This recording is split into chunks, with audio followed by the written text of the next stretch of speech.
This story is called Before She Was Harriet. So this story is about a woman named Harriet Tubman. This book is written by Lesa Cline-Ransome, and it's illustrated by her husband. So they work together. So it's illustrated by her husband, James E. Ransome.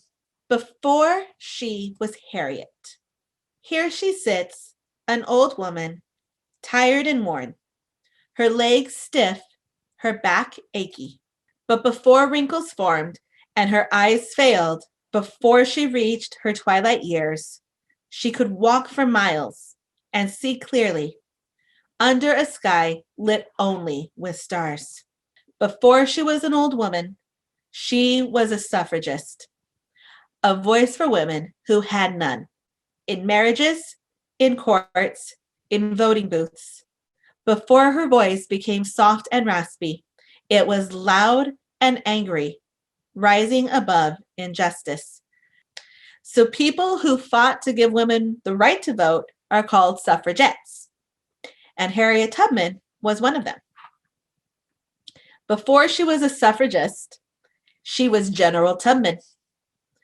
Rising out of the fog, armed with courage, strong in the face of rebels and planters and overseers, as they watched fields burn and bridges fall and 700 slaves stop chopping and start running to a woman who ferried them to freedom on the Combahee River, turned River Jordan.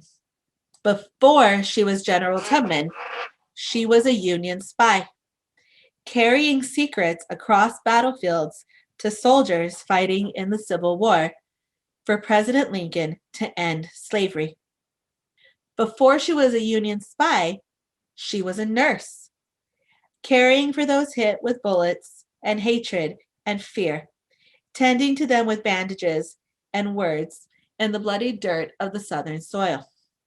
Before she was a nurse, she was Aunt Harriet, daughter of Ben and Rit, who helped her parents flee their master and find their way through the woods and stream to the safety of Canada and a new home in the North.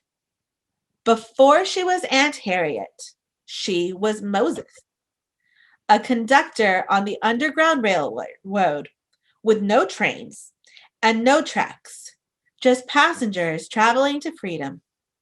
Up north, through swamps, past slave catchers, across rivers, under the cover of night. There was something called the Underground Railroad. And it wasn't a train. There wasn't really a train that was going underneath the ground. It wasn't like it was a subway, but it was a secret path that slaves could use to escape from their slave owners and escape to somewhere that was safe for them so that they could be free. But it was a secret. And Harriet Tubman was one of the people who helped those slaves find their way and helped them escape. Seeking the promised land for her people, led by dreams and God and faith, a wisp of a woman with the courage of a lion.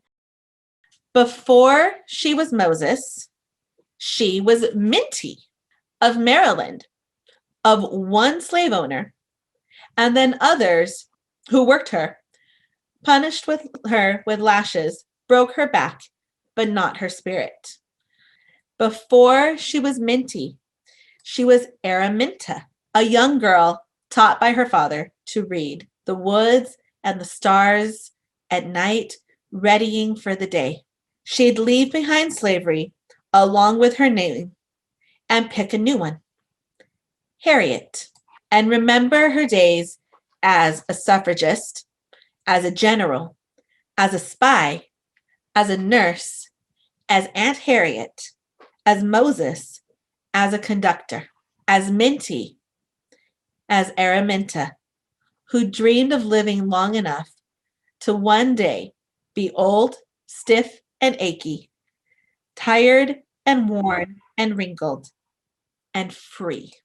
So this is the dedication page where we see more strong, smart, bold Black women like Harriet Tubman, Sojourner Truth, Fannie Lou Hamer, Toni Morrison, Michelle Obama, Viola Davis, Anne Sneed, Ernestine Klein. We learn from all of these women.